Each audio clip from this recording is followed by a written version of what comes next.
Red and blue lights sliced through the darkness, creating a familiar sense of dread on an empty road. But this was not an ordinary traffic stop. Two patrol officers believed they had found an easy target, a black man driving an expensive sedan through a quiet and wealthy neighborhood. They demanded identification, forced him against the hood, and mocked the calm silence they mistook for weakness. They had no idea the man in handcuffs was one of the highest-ranking directors in the Federal Bureau of Investigation. Before the night was over, their decision would open the door to a federal raid that would bring down an entire police department. The unmarked black Mercedes S-Class moved quietly through the streets of Oak Ridge. Desmond Archer sat behind the wheel, exhausted after a long federal briefing in downtown Chicago. He rubbed one temple as a dull headache pressed behind his eyes. Desmond was a veteran of the Federal Bureau of Investigation and the deputy director of an elite anti-corruption task force. He had spent most of his adult life confronting organized crime, dishonest public officials, and the dangerous political pressures that surrounded major federal investigations. He carried the weight of his position with discipline, but that night he wanted nothing more than to reach home, close the door, and rest. Oak Ridge was a wealthy suburb near the county line. Its carefully trimmed lawns, gated driveways, and decorative streetlights created the appearance of perfect order. The town looked peaceful enough to belong in a real estate advertisement. Its police department had a very different reputation. Residents and visitors had repeatedly accused Oak Ridge officers of targeting minority drivers, stopping unfamiliar vehicles without cause, and using minor traffic claims as an excuse for aggressive searches. The department described the policy as proactive policing. Many of the people who experienced it called it racial profiling. Desmond knew those complaints well. The Oak Ridge Police Department was already a small but increasingly important part of a much larger corruption investigation under his supervision. That night, however, he was not traveling with an escort. He was simply a black man in a tailored charcoal suit, driving a federal fleet vehicle slightly below the speed limit. A pair of headlights appeared in his rearview mirror. The vehicle approached rapidly, then slowed until it matched his speed. Desmond glanced at the reflection. He did not need to see the roof lights to recognize a police cruiser. He knew the method. The officer would follow closely, run the license plate, and wait for the smallest mistake. A sudden brake, a tire touching a painted line, a delayed turn signal. Anything that could be written into a report as justification for a stop. Desmond kept his speed steady. Both hands rested comfortably near the top of the leather steering wheel. He activated his signal and changed lanes to let the cruiser pass. The cruiser changed lanes with him. Predictable, Desmond murmured in his low, gravelly voice. The patrol car remained behind him until its light bar suddenly came alive. Red and blue flashes filled the Mercedes and reflected from the polished surfaces inside the cabin. Desmond did not swear or panic. He switched on his turn signal, moved smoothly onto the shoulder beneath a bright street lamp, and placed the car in park. He lowered every window, turned on the interior light, and placed both hands clearly on the steering wheel. These were simple precautions, meant to reduce uncertainty for any officer approaching a vehicle at night. Two cruiser doors opened behind him. Heavy boots moved across the loose gravel. One officer approached the driver's side while the other moved toward the passenger side. A standard tactical approach, Desmond thought. "Good evening," he said calmly, when the first officer reached the window. Officer Bryce Kessler did not return the greeting. Kessler was a heavily built man in his early 30s. His hair was cut close and his tactical vest carried far more equipment than his assignment required. He raised a large flashlight and aimed its beam directly into Desmond's eyes. "Keep your hands where I can see them," Kessler ordered. "My hands are on the wheel, officer," Desmond replied. There was no fear in his voice, and that seemed to irritate Kessler immediately. "License, registration, and insurance. Now, my wallet is inside the left breast pocket of my jacket. The vehicle registration and insurance documents are in the glove compartment. I will need to reach for them." Desmond spoke slowly and clearly. He understood how quickly a harmless movement could be misinterpreted when armed officers were already tense. Kessler kept the flashlight fixed on his face. "Move slowly. Any sudden motion, and we are going to have a serious problem." On the passenger side, Officer Nolan Pierce stood with one hand resting on the grip of his holstered weapon. Nolan was younger and visibly nervous. His eyes moved between Desmond's hands and Kessler's face, as though he was waiting for the senior officer to tell him what danger he was supposed to see. Desmond reached slowly into his jacket. His federal badge and credentials were secured inside the wallet, but he deliberately removed only his Illinois driver's license. Then he opened the glove compartment and handed over the fleet registration and insurance documents. Kessler snatched them from his hand. He aimed the light at the driver's license, then back at Desmond. "Desmond Archer," he read. "Is that your real name?" "It is the name printed on the license, officer." "Do not get smart with me, Archer." Kessler looked over the vehicle documents. "Whose car is this?" "It is a fleet vehicle supplied by my employer." "Your employer?" Kessler repeated with a mocking smile. "What kind of employer gives someone like you a new Mercedes S-Class? Are you moving pharmaceuticals?" The insult was obvious. Kessler had chosen a polished word, but his meaning was clear. He had decided that a black man in an expensive vehicle must be involved in illegal drugs. Desmond's jaw tightened slightly. "I work for the government." "Which department?" Kessler asked. "The Department of Motor Vehicles." He laughed at his own joke and looked across the roof at Nolan. The younger officer offered a weak and uncomfortable chuckle. "Stay in the car, Archer. Keep your hands on the wheel." Kessler returned to the cruiser with the documents. Desmond stared ahead into the darkness. He understood what the database search would show. His civilian driver's license carried a protected federal alert. The alert was designed to tell law enforcement that the driver was connected to sensitive federal work without revealing a classified assignment through an ordinary patrol computer. Because of a recent system update, the message sometimes instructed officers to telephone a secure federal verification number rather than displaying Desmond's exact title. A careful officer would read the alert and make the call. An arrogant officer, searching for suspicion, would see only a restricted record and assume it meant trouble. Several long minutes passed. The cold air grew heavier around the car. Desmond breathed slowly. The officers had been given every opportunity to handle the stop correctly. Boots returned across the gravel, faster and harder than before. Kessler reached the window with one hand resting directly on his sidearm. He raised the flashlight close to the glass. "Step out of the vehicle, Archer." "For what reason, officer?" Desmond's voice remained steady. He had questioned cartel leaders, corrupt judges, and public officials whose influence reached into Washington. Kessler's anger did not frighten him, but the weapon at the officer's hip demanded caution. "I told you to get out of the car," Kessler shouted. His thumb released the safety strap over his holster. On the passenger side, Nolan drew his weapon and held it pointed toward the ground. "Get out of the car, sir." "Just do what he says," Nolan called. Desmond assessed the danger. Kessler was angry and excited. Nolan was frightened and unsure. Two armed officers with elevated heart rates were more dangerous than either one understood. Desmond slowly unfastened his seatbelt. "I am stepping out. My hands are visible." He opened the door and rose into the cold night air. Desmond was tall and broad-shouldered. Even after a long day, he carried himself with the calm authority of someone accustomed to command. Kessler either failed to recognize it or chose not to. The officer seized Desmond by the shoulder of his expensive suit, spun him around, and forced him chest first against the cold roof. "Spread your feet," Kessler barked. He kicked Desmond's ankles apart. The impact against the car forced a short breath from Desmond, but his mind remained clear. He began cataloging every violation. A stop without valid cause, a detention unsupported by reasonable suspicion, unnecessary force, an unlawful search, possible civil rights violations. "You have not stated lawful cause for this stop or this detention," Desmond said, his cheek close to the roof. "Contact your shift commander and request a supervisor at this location." "Be quiet," Kessler replied. He searched Desmond aggressively, pulling the cell phone and keys from his pockets and throwing them onto the hood. "I asked the questions. Your license returned a strange federal hold. What are you hiding? Do you have warrants? If you read the alert correctly, you will see a secure telephone number for federal verification. I am requesting that you call it. I do not take orders from you." Kessler pulled out his handcuffs and twisted Desmond's arms behind his back. He closed the steel restraints far too tightly. The metal pressed immediately into the skin around Desmond's wrists. "Pierce, watch him. I am searching the car." Nolan glanced along the empty road. "Bryce, wait. Did he consent?"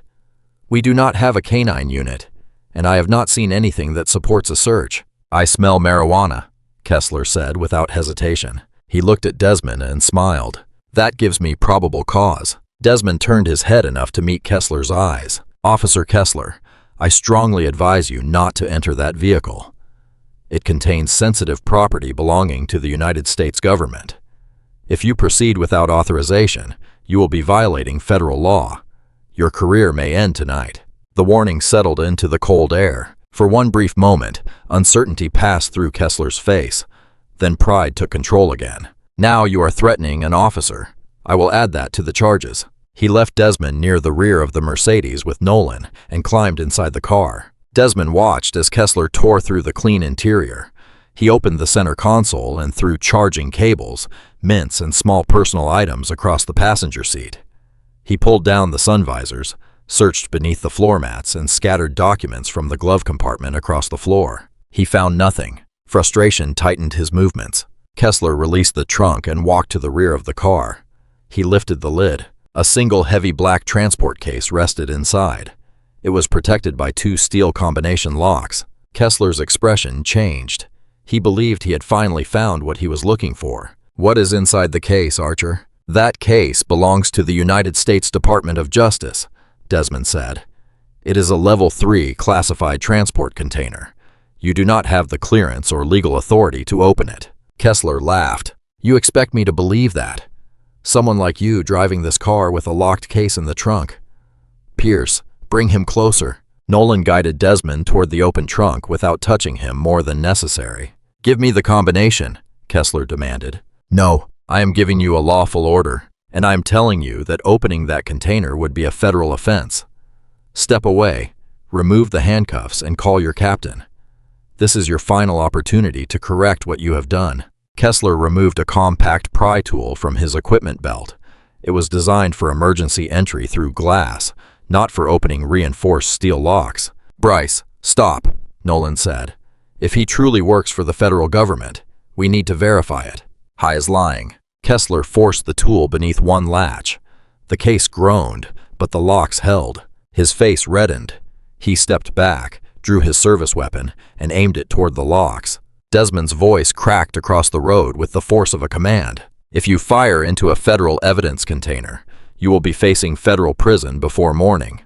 Look inside the left breast pocket of my jacket. Before you destroy your life, check the pocket. The authority in Desmond's voice finally broke through Kessler's anger. The officer froze. His finger remained outside the trigger guard, but the muzzle was still pointed toward the case. He looked at Desmond, then at Nolan. Check the jacket, Kessler ordered. Though his confidence had weakened, Nolan approached. His hands shook as he reached into the inner pocket of Desmond's tailored jacket. His fingers touched leather and cold metal. He removed a folding credential case and opened it beneath the street lamp. A heavy gold shield caught the light. Beside it was a secure identification card issued by the Federal Bureau of Investigation. Nolan read the card. Every trace of color left his face. His hands began trembling so hard that the leather case moved between his fingers. Read it aloud, Desmond said. Nolan swallowed. Desmond Archer, Deputy Director, Federal Bureau of Investigation. Silence filled the road. The distant highway produced a faint, steady hum. The Mercedes engine idled quietly. No one spoke. Kessler stared at the gold shield. The mocking expression vanished from his face. The flashlight dipped in his hand. It is fake, he said, though even he no longer believed it. It has to be. Does it, Bryce? Desmond asked in a calm, almost pleasant tone. Examine the security watermark. Read the serial number engraved into the shield. Then think carefully about every decision you have made since you activated those lights. Kessler lowered his weapon and returned it to the holster. He moved closer to Nolan and examined the credentials. The watermark shifted beneath the street lamp.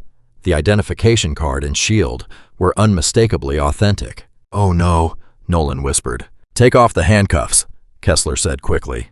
Pierce, remove them. No, Desmond said. Both officers stopped. Leave them on. Desmond turned as much as the restraints allowed and faced the two men. You detained me on suspicion of narcotics activity. You searched a federal vehicle without lawful cause. You used unnecessary force and attempted to break into a classified evidence container. We are going to preserve the scene exactly as you created it. Director Archer, please, Kessler said. His transformation was immediate. The aggressive officer was gone. In his place stood a frightened man trying to bargain with someone he had insulted moments earlier. This was a misunderstanding. The lighting was poor. We have had vehicle crimes in this area. We were trying to protect the neighborhood. Your duty is to protect the public, not frighten people for your own satisfaction, Desmond replied. Tonight, you did not see a driver. You saw a black man in a car you decided he could not honestly afford. You built a criminal story around me because that story pleased your prejudice. We can release you now, Kessler said. There does not have to be paperwork. I will pay for any damage to the vehicle. Reach into my right front pocket, Desmond interrupted. Remove my telephone. Nolan moved carefully and retrieved the device. Unlock it, Desmond said. It uses facial recognition. Nolan held the screen toward him. The phone opened. Go to the favorites list. Call Gideon Vale, the first contact. Who is Gideon Vale? Kessler asked. He is the special agent in charge of my tactical operations division. Nolan pressed the call button and activated the speaker. The line rang briefly. Vale, a crisp voice answered. Gideon, this is Archer. Go ahead, Director. Are you secure? Negative. I am detained on the northbound shoulder, just beyond the Oak Ridge town line. I am in handcuffs. 2 Oak Ridge officers have used physical force, searched my federal vehicle without legal authority, and attempted to breach a Level 3 classified evidence container. The line became silent. Then came the scrape of a chair moving quickly. Repeat that, Director. Are you injured? I do not require medical treatment. The officers have not opened the container. Understood. Vehicle telemetry has confirmed your location. The hostage rescue team and regional field agents are moving now. I will notify the United States Attorney for the Northern District of Illinois. Bring the team, Gideon. They are on the way. The call ended. Nolan's fingers lost their grip. The phone fell onto the pavement and cracked, but no one moved to pick it up. Kessler leaned against the cruiser. His face looked sick. Director Archer, please. I have a wife. We are expecting a child. If I lose this job, my family will suffer. You should have remembered your family before you decided to act like the law belonged to you, Desmond said. But you still do not understand the full situation. You believe this is only a traffic stop that went wrong. You think your greatest mistake was profiling the wrong person. Desmond stepped closer, still wearing the handcuffs. I am the Deputy Director of the Federal Bureau of Investigation Anti-Corruption Task Force. Do you know why I was in Chicago? Do you know why my route brought me through Oak Ridge tonight? Kessler's eyes widened. No. Your department has been under federal investigation for more than a year. We have examined allegations of extortion, evidence tampering, protection schemes involving local businesses, and repeated civil rights violations. Confidential sources, financial audits, and authorized recordings have connected senior officers to those crimes. We were preparing to seek indictments against Captain Sterling Voss and several members of his command staff. Nolan stumbled back half a step. I am not part of that, Kessler said quickly. I know nothing about a protection scheme. Perhaps you do not, Desmond replied. But a full departmental seizure requires clear legal justification. We needed an undeniable reason to secure the precinct servers, evidence rooms, body camera files, and vehicle telemetry before Captain Voss had time to destroy them. Desmond's expression became cold. Tonight, Officer Kessler, you gave us that reason. You illegally detained a federal director. You searched a protected vehicle. You attempted to damage federal evidence. You committed civil rights violations while your own cameras recorded everything. Those actions created immediate grounds to secure the Oak Ridge Police Department before additional evidence could disappear. Sirens rose in the distance. They did not sound like an ordinary patrol response. The noise grew into the synchronized roar of a federal convoy moving rapidly along the highway. Matte black sport utility vehicles surrounded the scene. Bright white tactical lights overwhelmed the red and blue glow of the Oak Ridge cruiser. Doors opened. Federal agents in protective equipment and dark jackets marked with the full name of the Federal Bureau of Investigation moved across the road. Their rifles remained controlled but ready. Special Agent Gideon Vale walked directly toward Desmond. He did not look at the local officers. He removed a key, stepped behind the director, and opened the handcuffs. Desmond brought his arms forward and rubbed the deep red marks around his wrists. Then he straightened his suit jacket. Status of the precinct. Gideon. Federal teams are entering the Oak Ridge station now.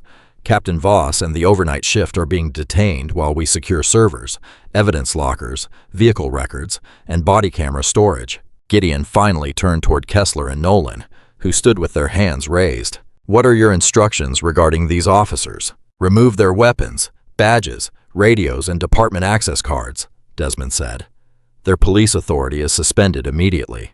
Transport them to the federal building and hold them separately until they can be interviewed. Yes, Director. Federal agents approached the two officers. They removed the gun belts, radios, and badges with fast, professional movements. Kessler stood powerless on the same roadside where he had tried to make Desmond feel powerless. A's agents guided him toward an armored transport vehicle. Kessler looked back. Director Archer, I was only doing my job. Desmond rested one hand against the hood of the Mercedes. So am I, Officer Kessler. So am I. The Oak Ridge Police Department occupied a polished red brick building in the center of town.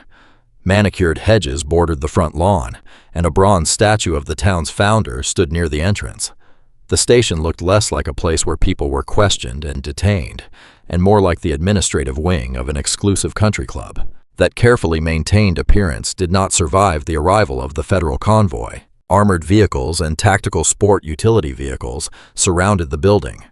Federal agents crossed the frozen lawn, secured every exit, and established a perimeter before anyone inside understood what was happening. Within the station, confusion spread quickly. Captain Sterling Voss stood in the dispatch center feeding thick folders into an industrial shredder. Voss was a longtime veteran who had ruled the Oak Ridge Department as if it were his private institution. He decided which complaints mattered, which officers received protection, and which evidence was quietly forgotten.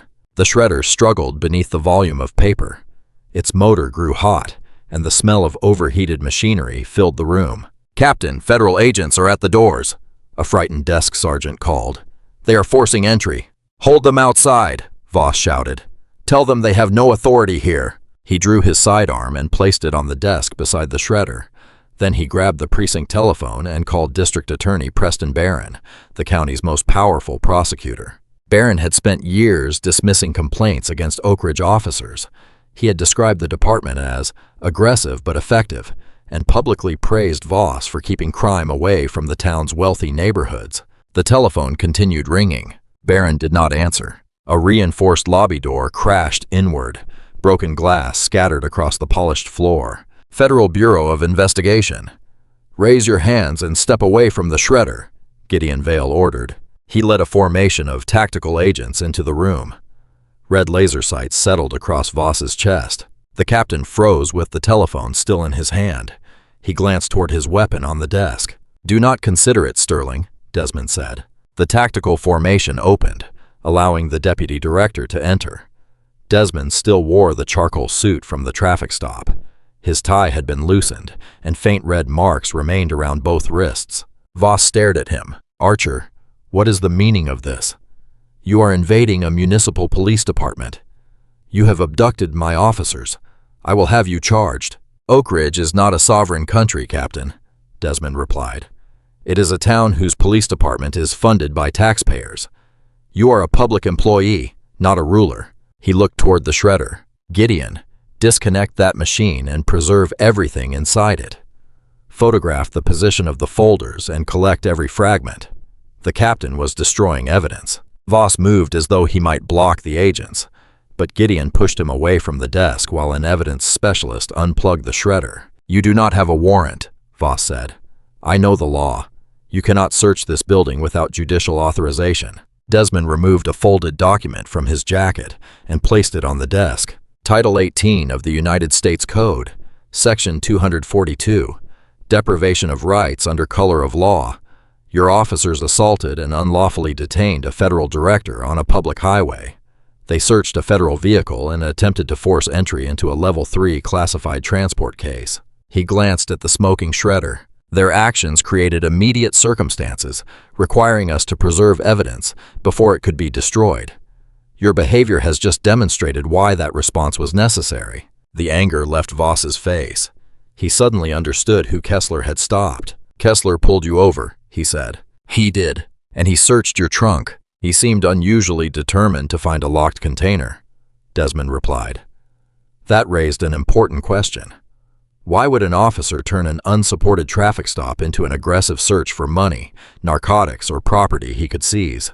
Desmond stepped closer. Our forensic accountants recently found serious inconsistencies in Oak Ridge's civil asset forfeiture records. Cash was reported at the scene but disappeared before reaching county evidence storage.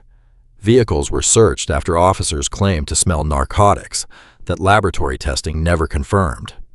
Drivers from outside the town were threatened with arrest if they challenged the seizure. Voss swallowed. You cannot prove I knew anything about that. Until tonight, much of the evidence was circumstantial, Desmond said. The transport case in my trunk was not empty. It contained $1,200,000 in serialized federal funds. Every bill was recorded. The case was bait placed along a route your midnight patrol had repeatedly used for suspicious stops. Voss gripped the desk for support. Desmond continued. Your officers followed the exact pattern described by our confidential sources.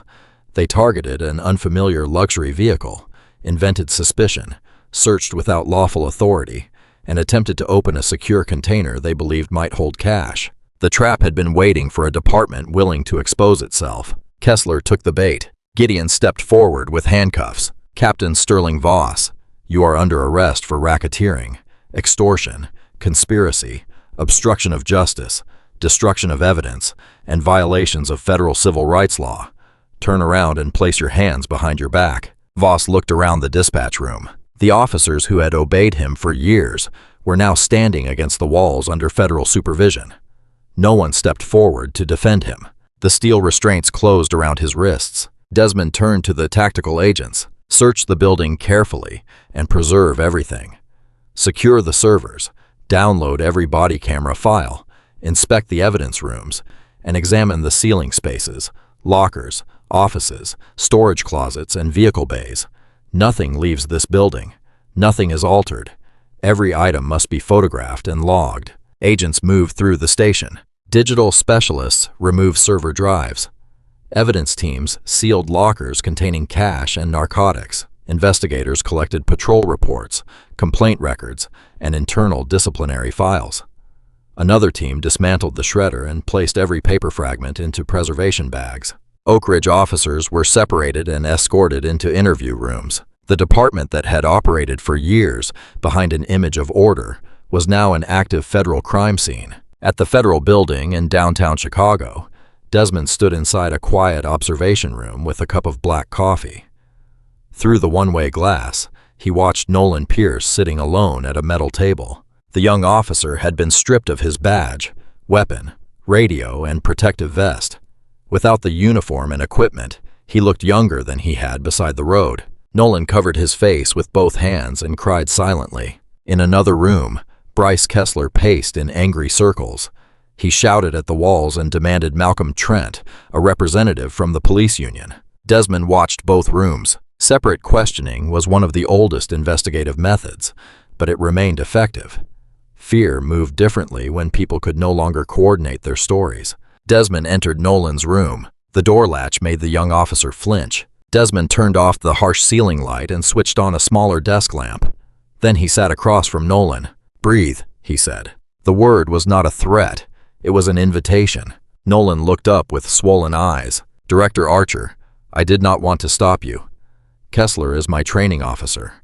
If I question him, he can write that I am afraid or unable to support my partner. He can end my career before it begins. I wanted to be a good officer. I reviewed your academy record," Desmond said. "Your performance was strong, and there were no earlier complaints involving force or dishonesty. You had only been assigned to Kessler for a short period." Nolan nodded quickly. "High is unstable, sir. He looks for minority drivers in expensive cars. He calls it fishing for cartel money. At first, I believed he was looking for narcotics. Then I realized it was about cash." "Civil asset forfeiture," Desmond said. "Yes. If they find money, they seize it. They tell the driver the cash is connected to drug activity. If someone threatens to challenge the seizure, officers say narcotics can be found in any car if the person makes enough trouble. Where does the cash go?" Nolan looked toward the observation glass. The culture of silence that protected officers like Kessler was still fighting against his fear of prison. Desmond leaned forward. Your credibility as an officer is already damaged. You stood beside an unlawful detention and did not stop it. You allowed Kessler to search a vehicle after hearing him invent probable cause. Those choices will follow you. Nolan lowered his eyes. But if you leave this room without telling the truth, prosecutors may treat you as part of a federal racketeering conspiracy. That could take decades of your life. You will lose more than a badge. You will lose your freedom. Nolan began crying again. Kessler is in the next room, Desmond said. He is already trying to blame the stop on you. He claims you identified the car and encouraged the search. That is a lie, Nolan shouted. He chose the Mercedes. He said a black driver in Oak Ridge at night was probably carrying cash. I told him we had no reason to stop you. Then prove it. Give me the evidence that connects the seizures to Voss. Nolan wiped his face with his sleeve. Captain Voss keeps a ledger. He does not trust computers because he knows electronic records can be searched and copied. The ledger is a blue leather notebook. It lists the stops, the cash amounts, the officers involved, and the percentage each person receives. Desmond's expression sharpened. Where is it? Voss is obsessed with golf. He keeps a set of expensive clubs in the closet of his office. The notebook is inside the lower shoe compartment of the golf bag. He says hiding it in plain sight makes everyone else look foolish. Desmond stood and opened the door. Gideon waited in the hallway. Have the Oak Ridge forensic team search the golf bag in Voss's office. Check the lower shoe compartment for a blue leather ledger. Gideon spoke into his radio and relayed the order. Desmond returned his attention to Nolan. Telling the truth was the right decision. It does not erase your role. You will lose your badge and you may serve time for helping Kessler. But full cooperation may allow you to build a life after this case. Nolan stared at the table. Desmond left him alone and walked to Kessler's interview room. He did not soften the lighting. He opened the door hard enough that it struck the wall. Kessler stopped pacing and turned with an angry expression. I am not speaking without Malcolm Trent. Your agents cannot hold local officers and pretend federal law gives you unlimited power. The union will challenge every second of this detention. Desmond pulled out the chair and sat. He said nothing. He simply watched Kessler. The silence continued until the officer's anger began to lose its shape. Kessler shifted his weight and looked toward the observation glass. What are you staring at? A man whose life has just changed permanently, Desmond said. Go to hell, Kessler replied, but his voice cracked. Desmond's telephone vibrated. He read the message from Gideon. The ledger had been found. A faint, humorless smile crossed his face. Do you play golf, Bryce? Kessler blinked. What does golf have to do with anything? Captain Voss owns a fine set of clubs. He kept them in the closet of his office. Kessler's expression tightened. He also kept a blue leather notebook in the shoe compartment of the bag. The color left Kessler's face. He backed toward the chair and sat heavily. We have the ledger, Desmond said. We have dates, locations, seized amounts, and badge numbers. Your number appears beside more than $400,000 in cash taken during stops over several years. Kessler breathed through his open mouth. Captain Voss is also being questioned, Desmond continued. He says you designed the roadside seizure operation and pressured him to ignore it. That is impossible, Kessler shouted. Voss created everything. He took the largest share. We followed his orders. The admission remained in the air. Kessler realized too late that the room was recording. Desmond did not need to write a word. That is the danger of becoming a predator, Desmond said. You grow comfortable selecting people who appear frightened or isolated. Eventually, you lose the ability to recognize when you have stepped into a trap built by someone more patient than you. He stood and adjusted his suit. Wait, Director Archer. Kessler rose quickly. I can provide names. District Attorney Preston Barron received part of the money. He protected Voss. He made complaints disappear. We can make an agreement. Desmond looked back. There may be consideration for truthful cooperation, but you are not entitled to escape accountability. You wore a badge while stealing from the people you promised to protect. Any agreement will be decided by prosecutors, not by your panic. He opened the door. For now, Officer Kessler, you should begin understanding the consequences of what you chose to do. The steel door closed behind him. Inside the room, Kessler remained alone with the recording of his own confession. Across the county, District Attorney Preston Barron sat on the wide veranda of his estate inside Foxwood Country Club. He wore a tailored silk robe and held a small cup of espresso, while the first light of morning moved across the carefully landscaped grounds. Barron was in his late 50s, with silver hair, old family money, and the practiced confidence of a man who had spent years shaping the local justice system around his own interests. He viewed himself as untouchable. Police commanders sought his approval. Judges returned his calls. Business leaders treated an invitation to his home as proof of influence. A burner telephone rested on the glass table beside him. It had been vibrating for a long time. When Barron finally looked at the screen, he saw many missed calls from Captain Voss and several unfamiliar numbers. Irritation crossed his face. He called Voss's private telephone. The call went directly to voicemail. A thin line of unease moved through him. Barron dialed another protected number. The call reached an employee inside the county dispatch center who had quietly supplied him with warnings and internal information. "Why has Voss been calling this telephone?" Barron demanded. "What is happening at the Oak Ridge station?" The person on the line did not answer immediately. "Sir, have you seen the news?" "No." "Tell me what happened." "The Federal Bureau of Investigation raided Oak Ridge. They brought tactical vehicles, detained the overnight shift, and arrested Captain Voss inside the building. They took the servers, the evidence lockers, and the patrol records." Barron stood. "What did they find?" "There is a rumor that they found the blue ledger." The espresso cup slipped from Barron's hand. It struck the imported tile and shattered, spreading dark liquid across his slippers. "The ledger," he whispered. "Yes, sir. Federal agents are freezing accounts. I cannot stay on this line." The connection ended. Panic seized Barron. He knew exactly what the blue notebook contained. It was more than a record of illegal seizures. Voss had documented where every share of the stolen money went. A large percentage of the cash taken by Oak Ridge officers had moved through offshore companies controlled by Barron. In return, complaints involving unlawful searches, excessive force, and missing property vanished before reaching a courtroom. Cases against officers were weakened. Witnesses were discouraged. Prosecutors were instructed not to ask questions that might expose the system. Barron hurried inside the mansion. He entered the bedroom and pulled back a framed painting that concealed a wall safe. His fingers shook as he entered the combination. Inside were stacks of banded cash, a second passport under the name Alden Whitmore, and financial documents tied to foreign accounts. He dragged a designer travel bag onto the bed and filled it without care. He planned to drive to a private airfield in the next county. A chartered aircraft could carry him beyond the reach of local authorities before the federal case was fully organized. Belize was his first choice. If that route failed, he had contacts in the Cayman Islands. Voss gave me up, Barron thought. That greedy coward traded everyone else to save himself. Barron closed the bag, rushed down the curved staircase, and grabbed the keys to his Range Rover. He opened the front doors and stopped. A matte black Chevrolet Suburban waited in the circular driveway. Desmond Archer leaned against the hood with a paper cup of coffee in one hand. Gideon Vale stood beside him. 4 armed federal agents waited near the vehicle. The morning air was still. "Going somewhere, Preston," Desmond called. Barron remained in the doorway.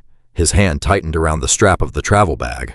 He tried to recover the commanding voice that had intimidated police officers, witnesses, and junior prosecutors. "Deputy Director Archer, what is the meaning of this intrusion? You are standing on private property. I am the district attorney of this county." "You are also an obvious flight risk," Desmond replied. He left the vehicle and walked slowly toward the steps. Belize, perhaps, or the Cayman Islands. Federal analysts have tracked transfers connected to Whitmore Holdings. Your foreign banker became very cooperative when investigators explained the consequences of hiding criminal proceeds from the United States government. Barron's jaw tightened. "I have no idea what you are talking about.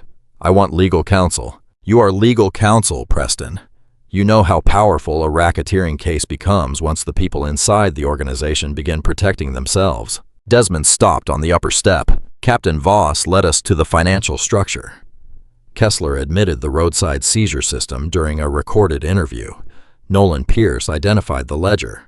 "The serialized money inside my transport case matches deposits routed through companies connected to you." Barron's eyes moved toward the waiting agents. Desmond looked at Gideon. "Take him into custody." Gideon climbed the steps, removed the travel bag from Barron's shoulder, and set it aside. He turned the district attorney toward a marble column and placed handcuffs around his wrists. Barron's wealthy neighbors began appearing behind windows and curtains. "You are destroying the justice system of this county," Barron said, his cheek near the cold stone. "No, Preston," Desmond replied. "You damaged that system when you treated a badge and a courtroom as tools for profit. We are beginning the work of repairing it." Agents searched the travel bag and documented the cash and false passport. Then they guided Barron down the steps and placed him inside the federal vehicle. Desmond called the Department of Justice in Washington. "This is Archer," he said when the Attorney General answered. "We have the district attorney. The leadership of the organization is in custody. Request state police assistance for the Oak Ridge jurisdiction. The local department can no longer operate safely and will be closed while the investigation continues." The state responded quickly. Oak Ridge's red brick police building was surrounded by federal fencing and warning signs. It no longer served as a symbol of public safety. It had become the center of a criminal investigation. State troopers took responsibility for emergency calls and traffic enforcement. Independent investigators reviewed years of arrests, vehicle searches, seized property, and civilian complaints. People who had avoided Oak Ridge for years began driving through the town without expecting patrol lights to appear in their mirrors for no lawful reason. The department's hunting ground had been dismantled. Federal teams followed the Blue Ledger through bank records, property reports, and foreign accounts. The notebook identified officers who participated in the seizures, dispatch employees who erased recordings, supervisors who changed reports, and prosecutors who made complaints disappear. Some officers attempted to deny everything. Others began cooperating as soon as they understood how thoroughly the finances had been documented. Businesses that had paid protection money came forward.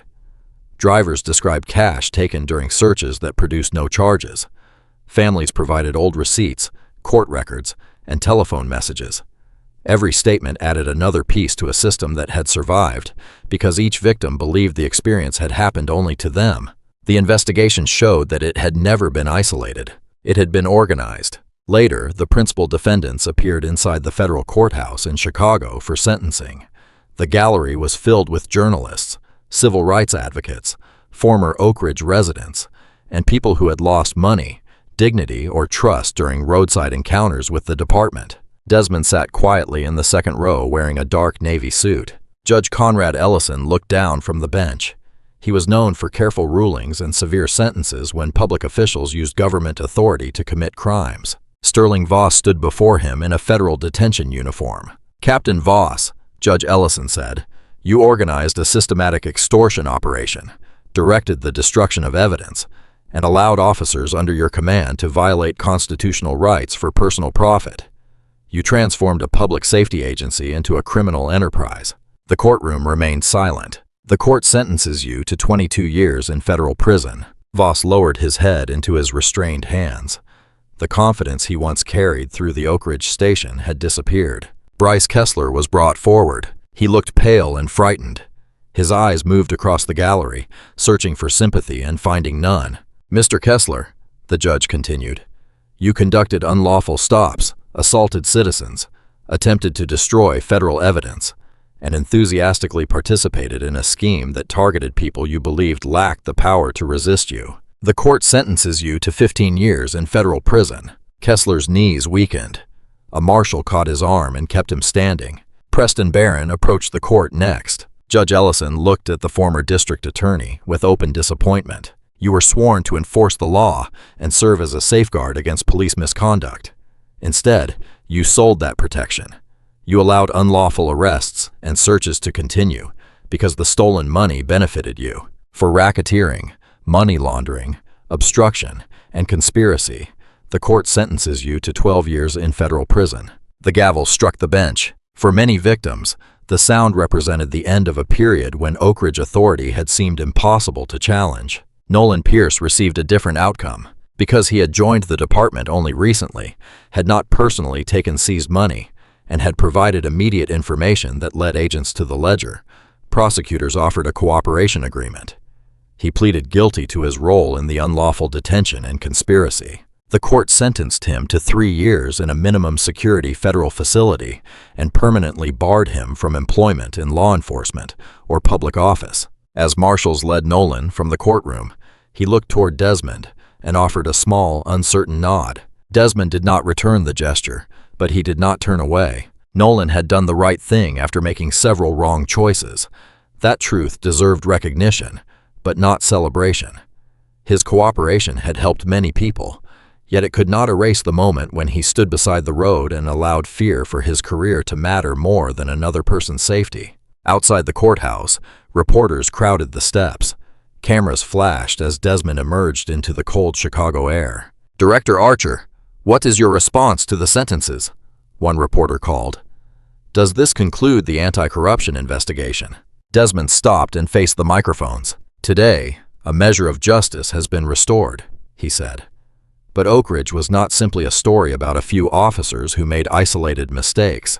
It was a corrupt system protected by senior police leadership and a district attorney who profited from silence. The crowd quieted. The Federal Bureau of Investigation will not ignore public officials who use a badge as an instrument of intimidation.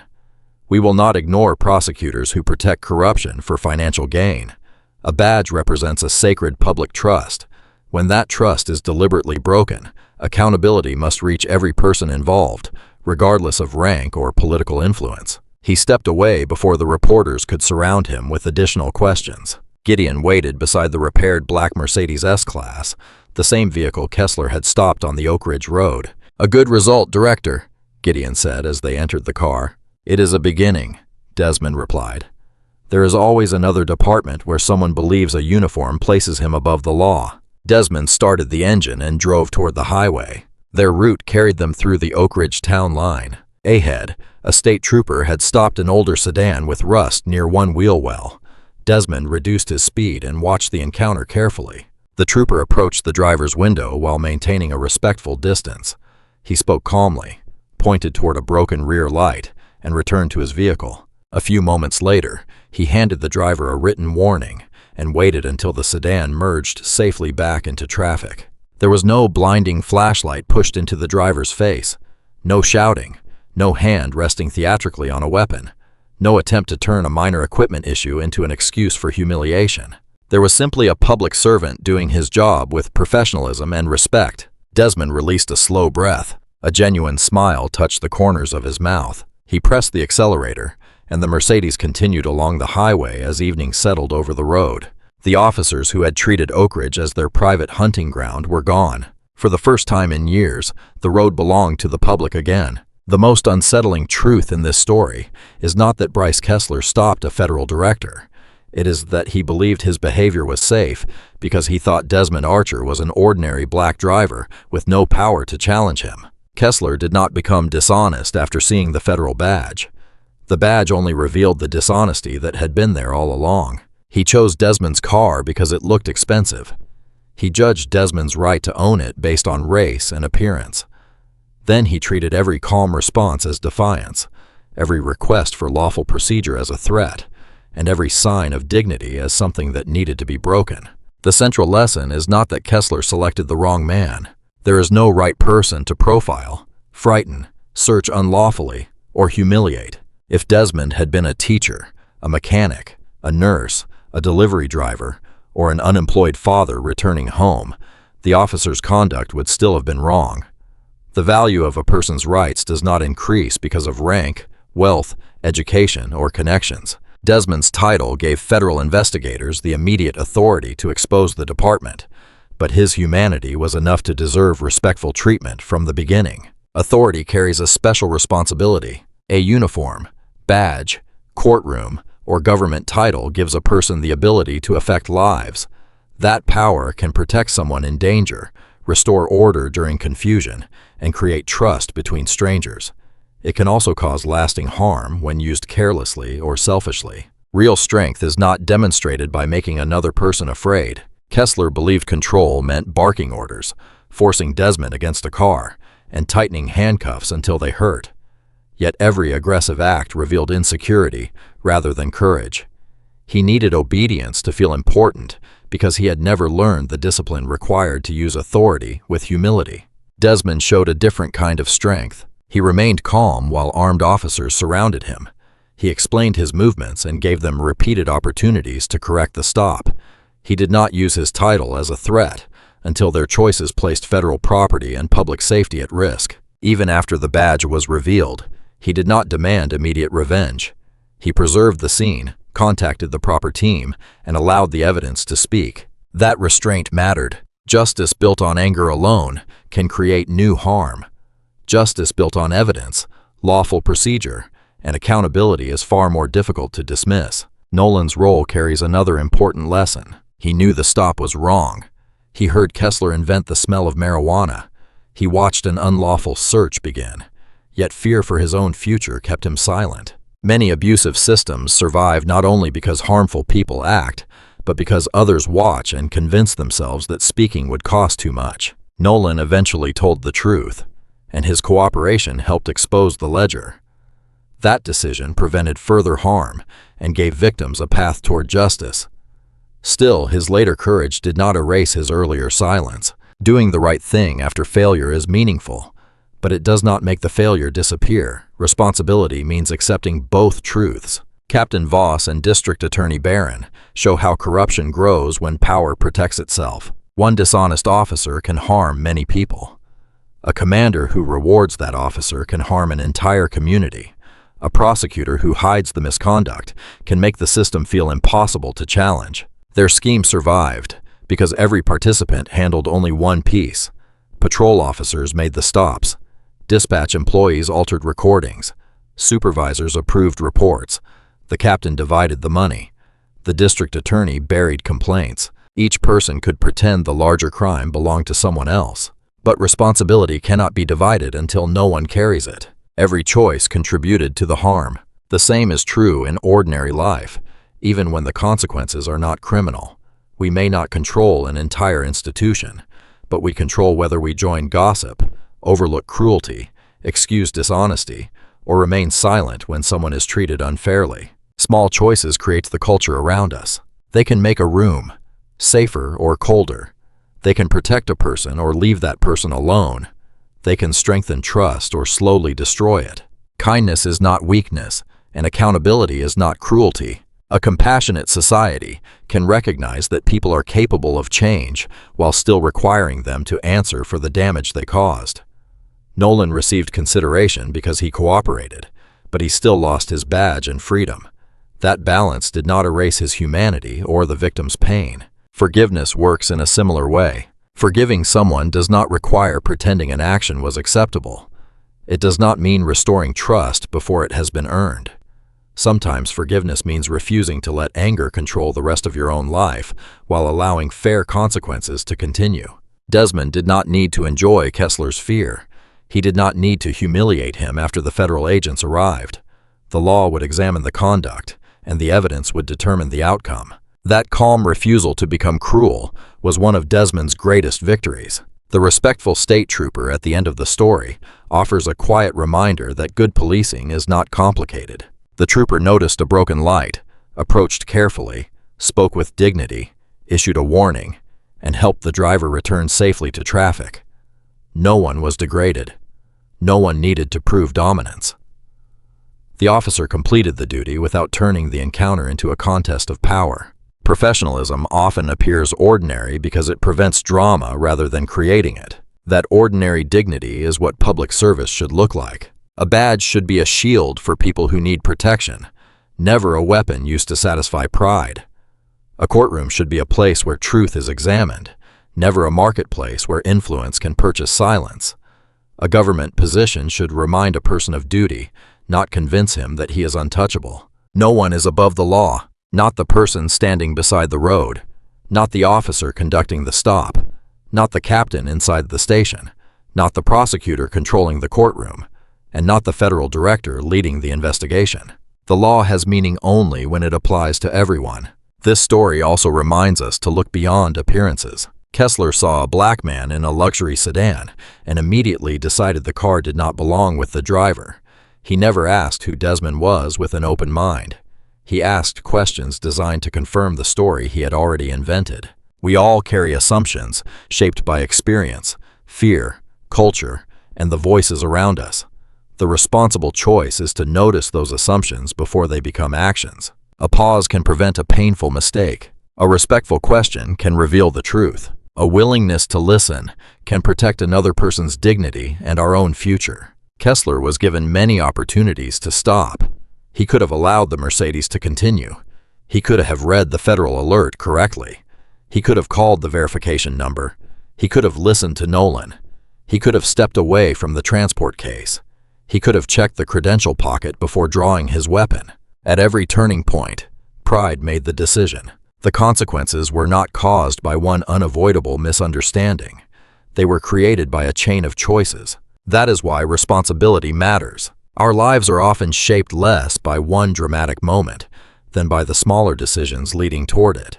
The tone we use, the warning we ignore, the person we dismiss, the truth we refuse to admit because admitting it would injure our pride. Living with integrity means correcting our direction before the chain becomes impossible to stop. It also means understanding that power can disappear. Kessler felt invincible while the badge was pinned to his vest. Voss believed the precinct belonged to him. Barron believed his wealth and title would protect him. None of those symbols could protect them once the truth was documented. Character remains when status disappears. That is why living kindly and responsibly matters, even when no one seems to be watching. Titles change. Careers end. Public praise fades. The way we treated people becomes the clearest record of who we were. Desmond returned to the same highway after the trial. The road had not changed. The streetlights, homes, and pavement were still there. What changed was the behavior of the people entrusted with authority. That change gave the road back to the community. Justice did not undo every frightening stop or return every stolen moment. It could not erase the memory of people who had been threatened and ignored. But it acknowledged the harm, removed those responsible, and created the possibility of something better. Sometimes that is how healing begins, not with the promise that the past never happened, but with the courage to face it honestly and choose a different future. If this story moved you, support the channel by liking the video and sharing it with someone who believes authority should always be guided by fairness and respect. Subscribe and turn on notifications for more powerful stories about courage, accountability, hidden strength, and the moments when truth finally comes into the light. And leave a thoughtful comment. What do you believe matters most when rebuilding trust after people in authority have abused it? Until the next story, remember that true power is not proven by how easily we can control another person.